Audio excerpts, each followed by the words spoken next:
ලංකාව කියන්නේ බොහෝම පුංචි රටක්.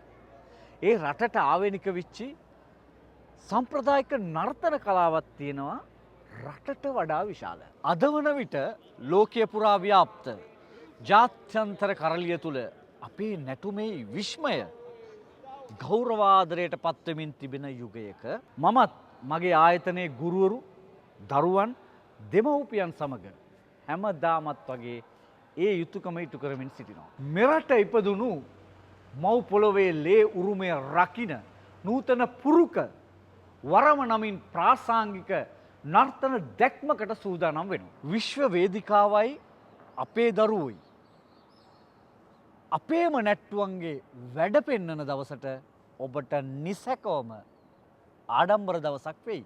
2023යි ඔක්තෝබර් මාස 7 වන සෙනසුරාදා හරියටම හවස 5ට මිලානෝ නුවර චෙන්ත්‍රෝ අස්තරියා රංගශාලාවේදී හමු වෙමු. ස්තුතියි.